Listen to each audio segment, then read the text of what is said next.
I got an operation on my knee. Yeah, I see. Feeling good? Oh, you put that thing on the. Woo! So you see how we do it here on the Saturday. This is what it's. Have you ever wondered just why Jay-Z and Diddy were so tight? It's certainly an interesting question, seeing as Diddy has been accused of some truly horrifying crimes, and his apparent best friend has gone radio silent. What does Jay-Z have to hide? What is he so afraid of?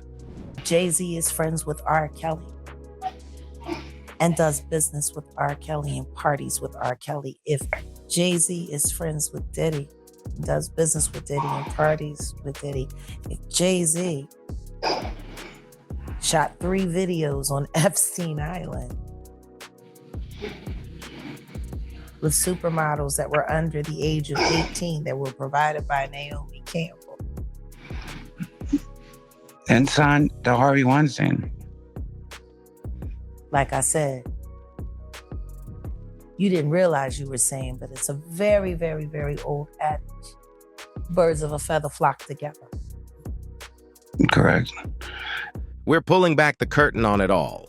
Jaguar Wright alleged that Jay-Z is involved in the trafficking with Diddy. She explains that Jay-Z is directly involved or he has aided and abetted Diddy doing this over the years. And we know Jag just took the internet by storm by explaining that Jay-Z actually did this to Rihanna when she was 16 years old and he signed.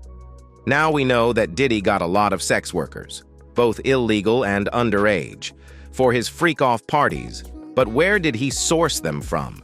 That is where Jay-Z comes in. Diddy, Devil. The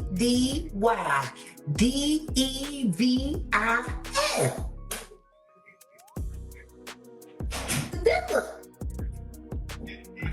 He's the devil. And if he ain't the devil, he is the damn short shepherd for him. He wants to be just like him. Let's get Diddy indicted and let's get Jay-Z up next. Do you believe? I promise you, whatever trafficking the diddler is being looked at for, Sean Carter aided and abetted or was directly involved. It's about to get real tense, and there's a lot of girls and boys who are still trapped inside the machine, working, paying their flesh debts. There's still a lot of them, and they know things that people ain't gonna be comfortable with them knowing. What people really need to be worried about is getting all of the witnesses to come forward before they disappear. Not many people have figured it out yet, but word on the street is that Jay-Z was the one who trafficked Rihanna into the States for nefarious purposes. I mean, when you look at how it happened, it's hard not to see it like that. Rihanna's discovery journey seems inspiring at first, but Jaguar Wright, a singer and songwriter who worked with Jay-Z in the early 2000s, alleges that we're not being told the real story. According to rumors, the singer was trafficked and sold at 16 years old to Jay-Z, and Wright agreed that it does seem that way. She states in an interview video that Rogers discovered Rihanna at 3 a.m. in the morning in a hotel on the island where she comes from with no parental supervision. She was an innocent baby when she came over here. And look She's at her now. 14 going on 15 years old. Flown over without parental supervision in a private plane by a man who was supposed to be a producer who auditioned her at 3 a.m. in the fucking morning in a hotel room. Auditioning at 3 a.m. in the morning, a 14-year-old girl. With no parental consent. With no parental, nobody.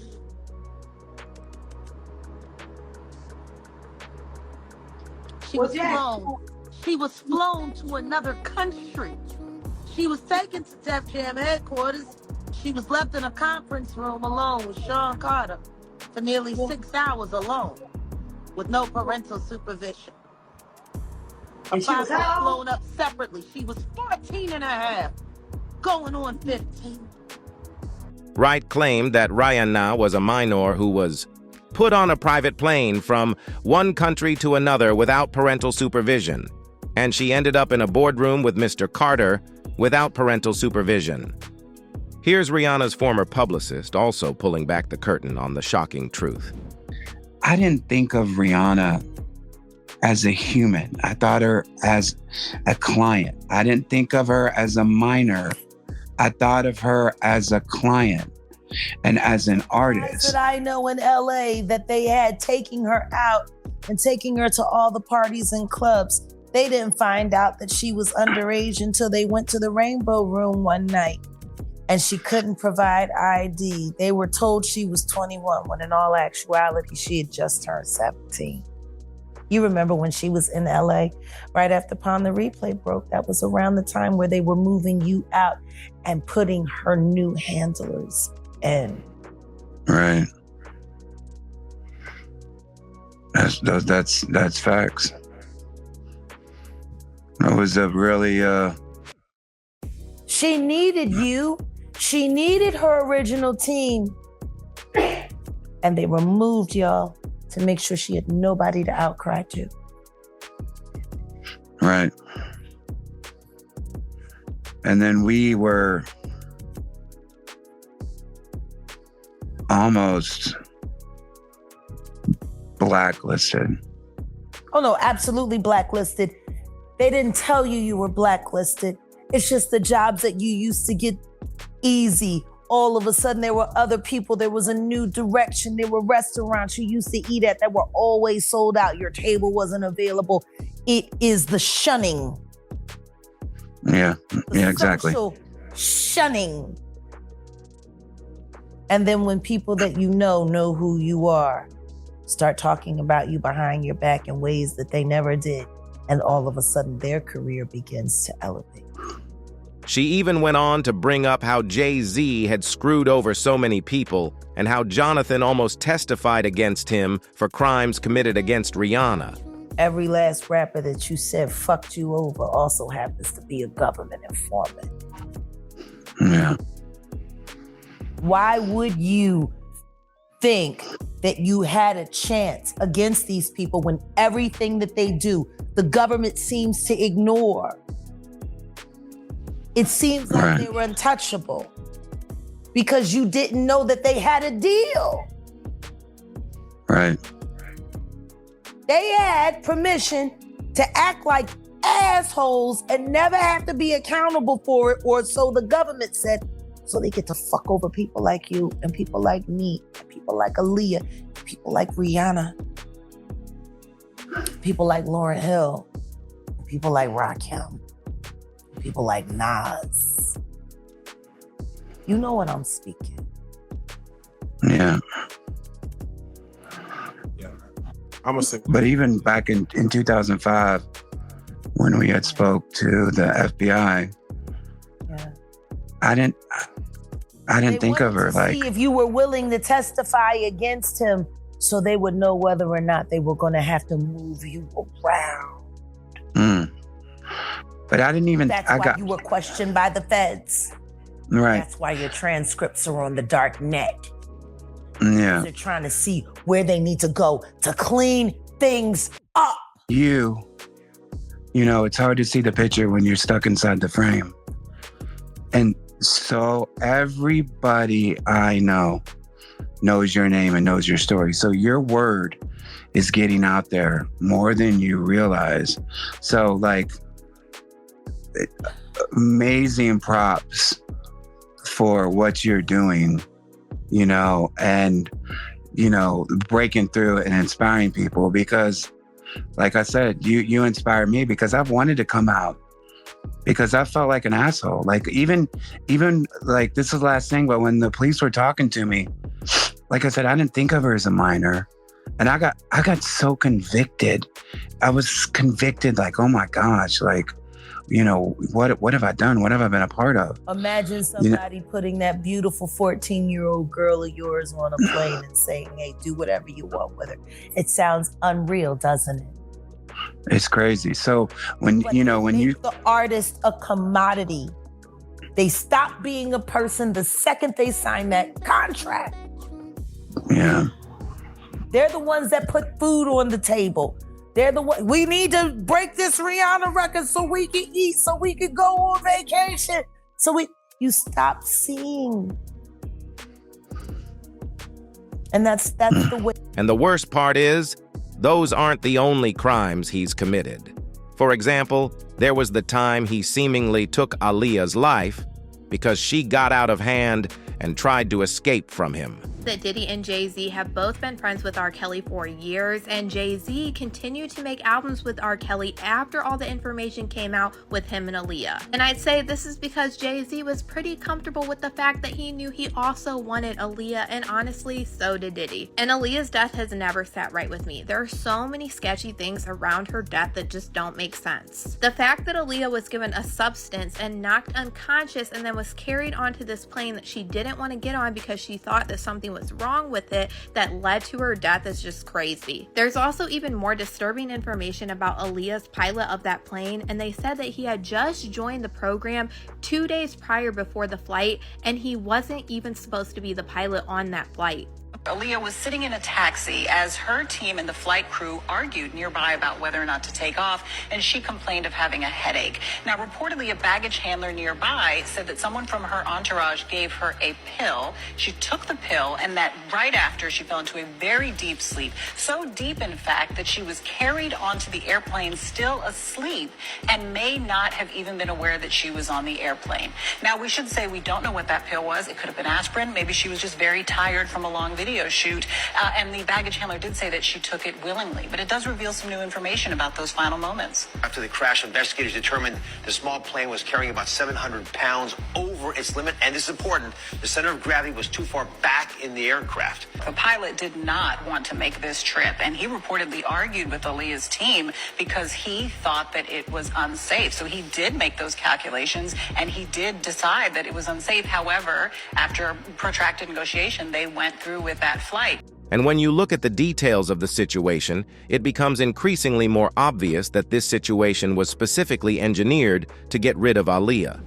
Now, we did also learn some new things about this pilot. According to autopsy results, he had both alcohol and cocaine in his system. The pilot did. Wow. He was not the authorized pilot for that plane, and he had just joined that company a few days prior to that flight. So he was very... And if that's not bad enough, there were allegations that Jay-Z groomed and slept with Foxy Brown when she was as young as 14 years old.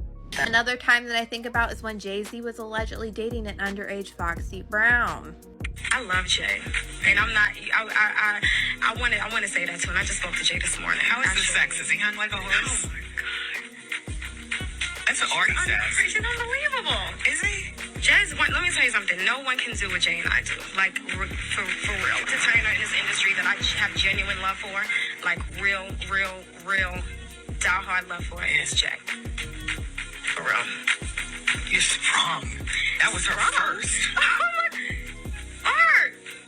Art, you think she and J-Bone? You don't have to acknowledge it, Foxy. Just Art. Remember, I'm a lot younger. Exactly. And so is Beyonce. He likes him younger. 16-year-old girl, which is odd, but you know, like I said, we grew up fast. We just needed a person who fit, who can take that position, that, you know, girl versus guy call and response, because that's what it is. It's just a fun girl versus guy type of thing. He was like, okay, why don't we just talk about real life? And I was like, give me 20 minutes. Since I was 15 years old, so it was like really getting a divorce. And I guess sometimes people forget you started very young. I started at 15, for real age. It showed. Several sources have seemed to confirm that Foxy Brown and Jay-Z were dating when they were too young. In the early to mid-1990s, 50 Cent, Wendy Williams, LMAO but whatever, and Dame Dash, old business partner, have all pointed to or confirmed relationships between the two, in addition to Foxy Brown herself. Nas, on the other hand, is the most famous and public person to confirm that Jay did this while she was underage. Not in the last 10 years or the 10 years before that. Nas tells the public exactly what everyone in the business already knew about the song Ether from his album Stillmatic, which came out in 2001. The whole song was meant to be a jab at Jay-Z, but it's the random lines that catch our attention. Foxy got you hot 'cause you kept your face in her puss. What, you think you getting girls now 'cause of your looks? Even though Foxy Brown's mental health problems have been well known, what she does say is shocking. That Jay-Z took her virginity when she was 15 and gave her an STI, used her as a drug mule, etc. Her mental health and the truth of these claims may be called into question. She may have taken back some claims before representing them. These events, and the fact that Jay-Z's co-workers, like former co-CEO Dame Dash, say in interviews that they don't remember any details about even signing Foxy Brown, are clearly suspicious. Also, what happened to her career? Ain't No Nigga, their first big hit together, was on the music for the 1996 Eddie Murphy movie The Nutty Professor, but the song was recorded in 1994. Brown was born on September 6, 1978, so she was about 14 or 15 years old when the song was made. When the song starts, Jay-Z says, "Fox Brown. Yeah, Jay-Z, what, I keep it fresher than the next, bitch. No need for you to ever sweat the next bitch with speed. I make the best bitch see the exit, indeed."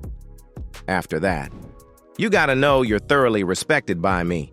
You get the keys to the Lexus with no driver. You got your own 96 something to ride and keep your ass tied up in Versace, that's why." The chorus is a duet between them. "Ain't no nigga like the one I got. No one can fuck you better. Sleeps around, but he gives me a lot. Keeps you in diamonds and leathers. Friends'll tell me I should leave you alone. Ha ha ha ha ha ha ha ha ha. Tell the freaks to find a man of their own, man of their own, man of their own." Some sources say she was 17 when the song came out in 1996, but official records show that all of the pre-mixed recordings, including the singing, were finished by 1994, which means she was between 14 and 15 years old. Now, we know Jay-Z is into some seriously messed up stuff, and his best friend, someone he was heavily involved with, is going to be taking the stand in court. Could we see him possibly snitch on Jay-Z? Gene Deal thinks he might have to. Seems like the tables is turning. If these people have it this day way, he's gonna be spending the rest of his life in the prison system. He better hope that they want to make a deal, but I don't think so, or they want somebody else. He better hope, and he got something to offer them. Even if he got something to offer him, you gotta realize, bruh, like, you got drug kingpins, you got drug dealers, you got people who make deals, there's murders and killers. They make a deal and they still get 25, 30 years in the feds. He's about 55 years old. If he do 15 years, that's 70 years. When he come out, he's 70 years old.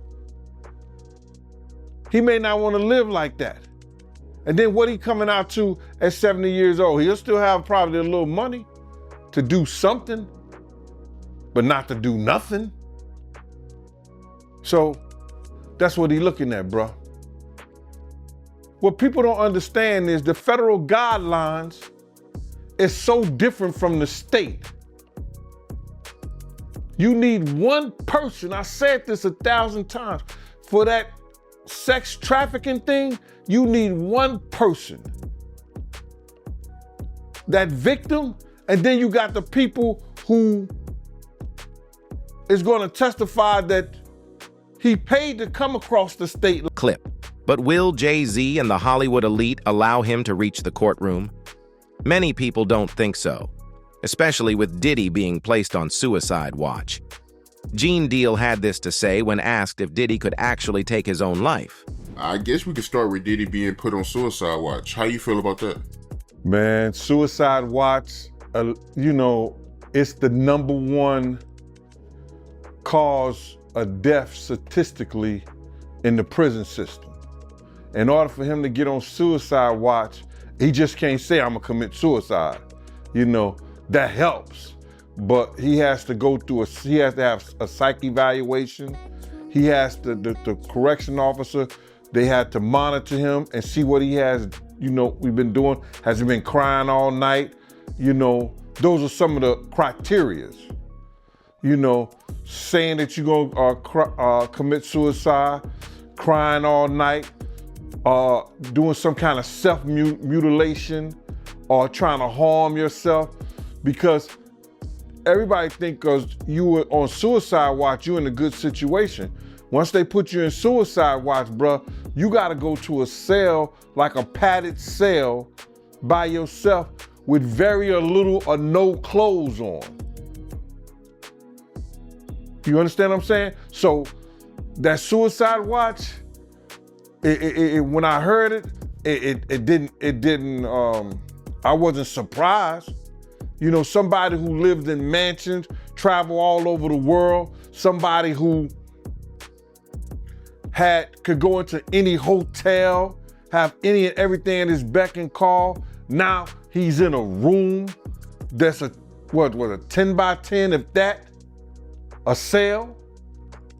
Bruh, if he was gonna commit suicide and he was on the outside during those city college days, just imagine what he's gonna do or try to do while he's in prison.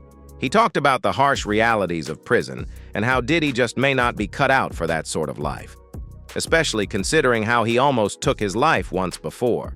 Correction officers who's making about 40, 50,000, or, if you're starting, cussing them out, telling them all kinds of shit. And the inmates, everybody talking crazy to him because what he done. He might think it's better off to commit suicide than to be in a situation like that, bro. It might be better off to commit suicide to him.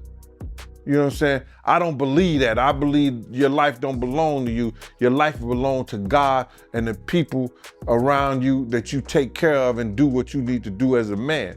But him saying that, them putting him on suicide watch, I could see that, man, but that ain't a good situation for nobody. You see what happened to Jeffrey Epstein? He was on suicide watch, right? Who was watching him while he was committing suicide? And that's crazy, man. So, I don't have no feelings about it, man. Cause I'm the type of dude, if somebody want to kill themselves, let them. I always been like, if somebody want to commit suicide, and I know people gonna get mad at me for saying, I'm gonna let them do it. I said it when City College, after all those kids had died, you understand, he was told that, if we don't do something with these doors, that somebody was gonna die. And those kids run down the steps and they get trapped because Jessica Rosenberg or Rosenblum locked the doors on them. And 9 kids end up dead. 9 people end up dead. I don't believe he was going to take his life because of the kids ended up dead. Now, it's interesting that Gene Deal mentioned Epstein there, because there are a lot of similarities in the two cases. However, what many people don't know is that Diddy was actually connected to Jeffrey Epstein too, and he could bring down the many people that the dead financier couldn't before he was killed. Diddy must be running out of money or something, but something is not adding up, because I just don't know how. You, as a black man who is being accused of sexual assault every which way, torture, voyeurism, everything, you're paying out lawsuits like you were paying for pussy and male prostitutes for yourself, and now in his latest sexual assault case that he wants to fight because he ain't got no money, he goes and hires Ghislaine Maxwell's lawyer. When I saw this, I said, why the fuck would Diddy hire a losing lawyer? This bitch is in jail for doing the same shit you doing for 20 motherfucking years. Now, granted, this ain't no criminal case, but this shit could turn criminal anytime. Ask Bill Cosby. Ask him. We're just getting started. They need testimony. And because you want to fight cases, they finna get it. And then comes a RICO case next. You ain't got no deals with the DA like Bill Cosby had. But for you to hire one of the largest sex traffickers, but lawyers, and that bitch in jail and But it seems Diddy has a lot on his plate currently because he has been hit by another lawsuit. After being sexually assaulted has been hard to put into words. Diddy's new accuser, Thalia Graves, spoke through tears alongside attorney Gloria Allred. In their new lawsuit, she alleges Diddy and an unnamed man drugged and then violently raped her in 2001 when she was 25 years old. I also suffer with physical problems such as chronic pain, sexual discomfort. Reps for Diddy have not commented. Thalia is now the 12th individual suing him for alleged sexual assault. In her lawsuit, Thalia, through her attorneys, sues Sean Diddy Combs, also known as the defendant, and another individual and other entities. The complaint alleges in part in the first cause of action that defendant Combs and another defendant committed a, quote, violation of New York City Victims of Gender-Motivated Violence Protection Act by viciously and violently forcing sexual contact, oral sex, and sexual intercourse on the plaintiff, end quote. In addition, the complaint alleges in the second cause of action that defendant Combs and another defendant committed a violation of New York civil rights law, quote, section 52-B, end quote, by, quote, raping plaintiff and recording it. Defendants caused plaintiff to be depicted in a video image, unclothed and with intimate body parts exposed, and engaged in sexual conduct with another person, end quote. The lawsuit also alleges that, quote, defendant Combs and another defendant published and/or disseminated the videos without plaintiff's knowledge or consent. On information and belief, defendants have continued to disseminate the video, including by selling it as pornography through the present, end quote. In our complaint, we ask that, quote, defendants should be ordered to account for and destroy all copies of the video that are in their actual or constructive possession. Thalia seemed absolutely broken in her lawsuit. I was already going through a divorce at the time of the assault and did not get the support that I needed. I was also faced with disbelief and judgment. This has put a strain on my selection of men and relationships. When many relationships became aggressive and abusive, which has made me feel even more alone in my struggles.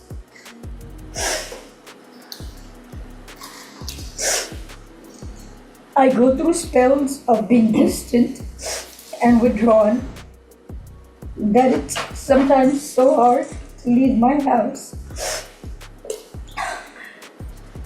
The trauma of the assault has taken a toll on my mental health. I've had PTSD, depression, and anxiety. I'm emotionally scarred. It has been hard for me to trust others, to form healthy relationships, or even feel safe in my own skin. Flashbacks, nightmares, and intrusive thoughts make me feel like it's a constant struggle. The details of the lawsuit are horrifying. Sued by a woman named Thalia Graves, okay, for allegedly raping her, for allegedly assaulting her, and for allegedly showing her as porn girl to people. According to the lawsuit, Diddy allegedly raped Thalia Graves at a Bad Boy studio in New York City and allegedly recorded the essay and act. And get this, it wasn't just Diddy allegedly performing those acts on her. It was the head of security, Joseph Sherman, as well. Thalia Graves says she's been having suicidal thoughts since this happened in 2001. According to the lawsuit, when Thalia was 25 years old, she was asked to come into a meeting with Diddy and Joseph Sherman where she was given a drink. Allegedly had something else in it. And then she lost consciousness. Thalia said when she woke up, she was restrained. When she woke up, she saw Diddy and Sherman standing over her, but she could not get loose. Thalia stated that Diddy raped her from both ends as well as Sherman. Thalia also states that she had to have psychological treatment due to the SA and the rape and the abuse. She also states that she never reported it because she was scared of what would happen to her if she did. Now, Thalia states that she had been reliving this trauma over and over again, but it got reopened in 2023 when she found out that Diddy and Sherman had showed tapes to other people that allegedly had them doing what they did to her. The woman claims Diddy and Sherman showed the video to multiple men in effort to publicly degrade her and humiliate her in her boyfriend, and that she contemplated taking her own life. Now, Thalia is coming after Diddy, Joseph Sherman, and Bad Boy Entertainment, and she's being represented by Gloria Allred, baby. Meanwhile, Diddy is reportedly refusing to eat while in jail, according to former inmate Larry Levine, who shared information with News Nation based on a source close to the investigation.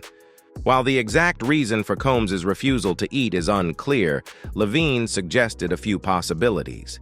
He speculated that Combs may be paranoid and scared that someone could poison his food.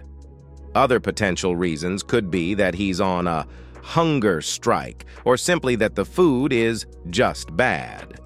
Some are speculating celebrities may want him dead so they are never incriminated. What they're worried about now is their own brand, their own empires, their own careers. And if they had any part of planning or any part of knowing about the minors or the sex workers there, they're going to be in big trouble as well. Oh, you're so right, Holland. You're so right.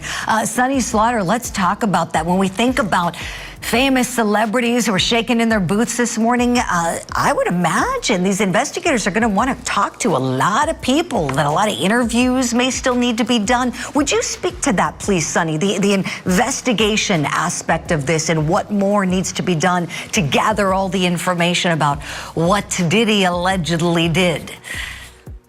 Good morning, Julie and my esteemed colleagues. So what I can tell you is that there has already been a lot of conversation with some of the celebrities that have been identified as victims, and another term that I use is victim perpetrators. So although some of these individuals may have been victims, they may have also been perpetrators that participated in the forced fraud and coercion of others. So those investigations, those conversations have already started, and everyone, as I have stated before, needs to obtain legal counsel.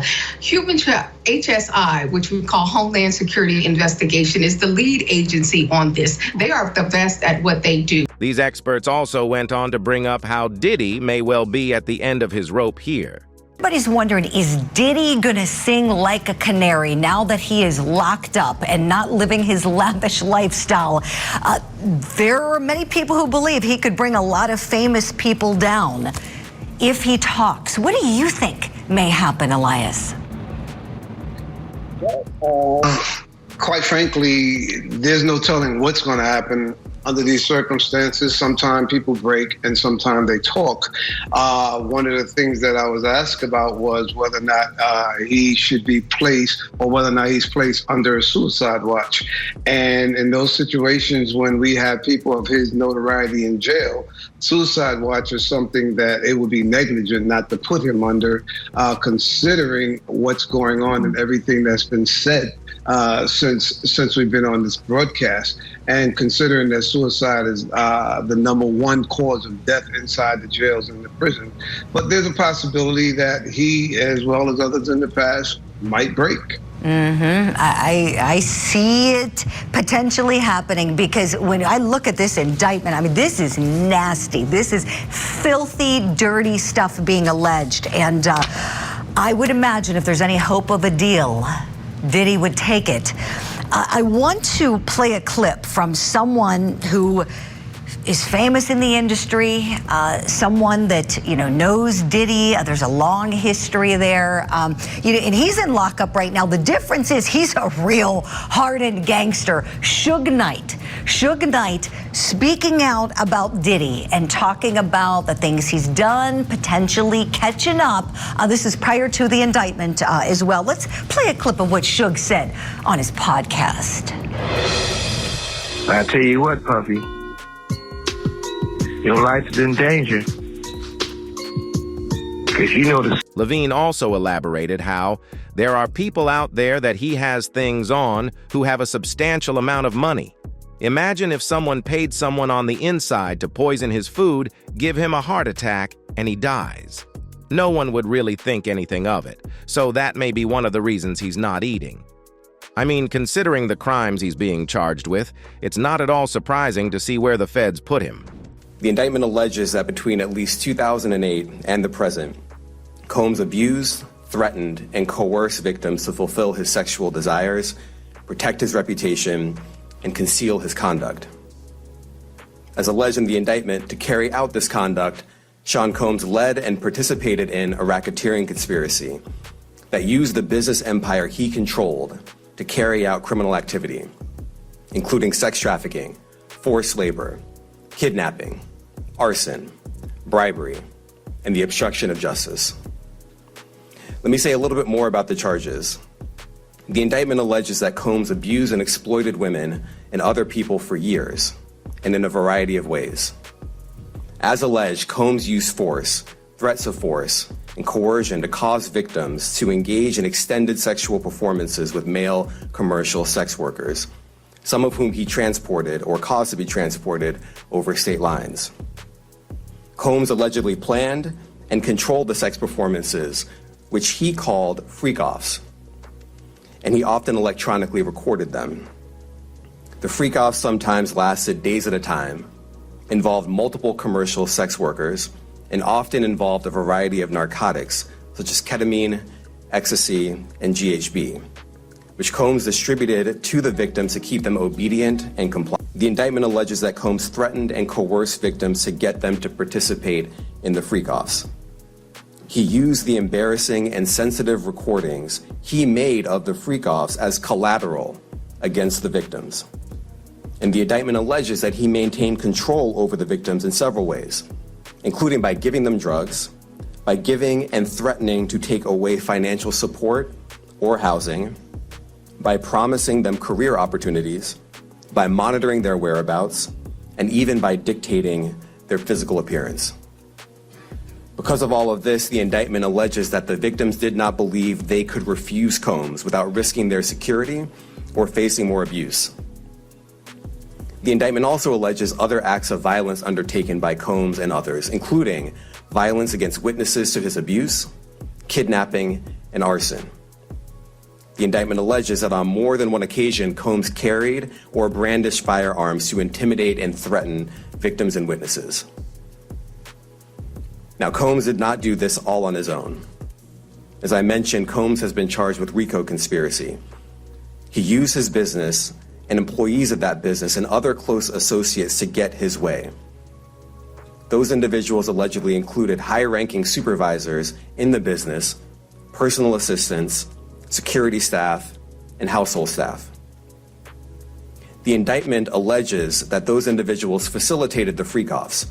They booked the hotel rooms and stocked them with the supplies, including drugs, baby oil, personal lubricant, extra linens, and lighting.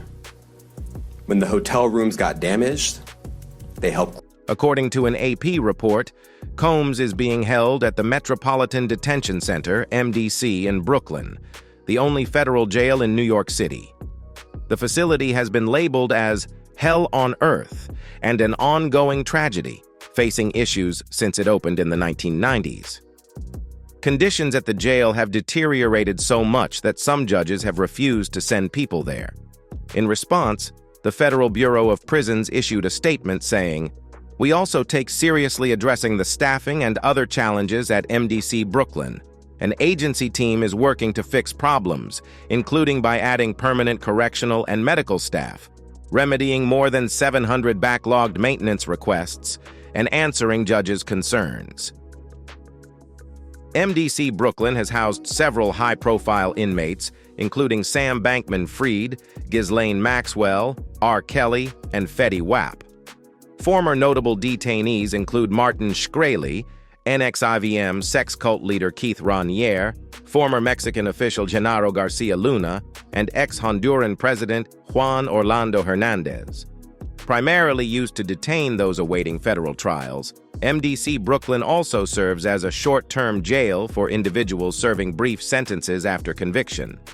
It is also a place where a lot of plea deals could theoretically happen. Maybe the feds have put Diddy in this prison in order to scare him into giving up big names. But could that really happen? Could we really see even more celebrities being brought down? There are a lot of people in Hollywood who are probably worried about which Diddy parties they were at and what was going on. That's not to say that they were necessarily even involved in any of the things that are alleged by the U.S. Attorney's Office. But if you're at that party and it turns out that that's when he set up one of these freak-off sex parties, or that it was going on in another room and you didn't know about it, there's a good chance that you're going to be called by the U.S. Attorney's Office.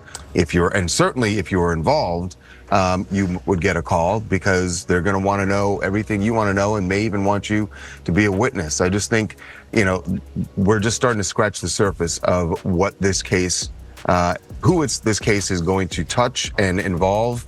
And the feds have said that this remains an open investigation. There could be more charges for Diddy. There could be more charges for other people involved.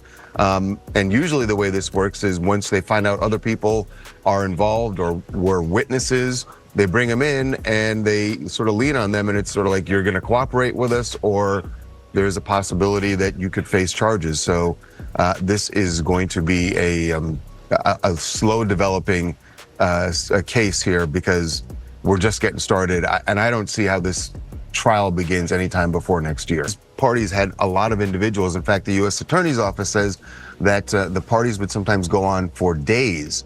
So there are a lot of individuals involved, and they say this has been going on for more than 10 years, and yet we didn't hear about that. So that means that all the people that were involved, according to the feds, that he managed to keep them all quiet, that nobody would speak about it. And that does sort of speak to the kind of power he wielded and the fear that people had of him. We're also talking about the fact that the beating of Cassie, which was captured on the hotel surveillance video, that was 6 years ago. As alleged, when Combs nobody knew about it. Nobody heard about it. Think about all the people that were at the hotel who may have known about it, people who saw the surveillance video and never spoke about it. And like you said, we're in an era where when things like that happen, people speak out about it. So the fact that no one did, and that it only took really Cassie's lawsuit before any of this started coming out, it does kind of speak to the power that he wielded, and the fact that nobody wanted to cross him. Inmates have frequently complained about rampant violence, dreadful conditions, severe staffing shortages, and widespread smuggling of drugs and other contraband, sometimes facilitated by jail employees. Lockdowns are common, restricting access to visits, showers, and exercise. The AP report also noted that at least 6 employees at the jail have been charged with crimes in the last 5 years for accepting bribes or smuggling contraband, such as drugs, cigarettes, and cell phones. That'll do it for this video, folks. Thanks for watching.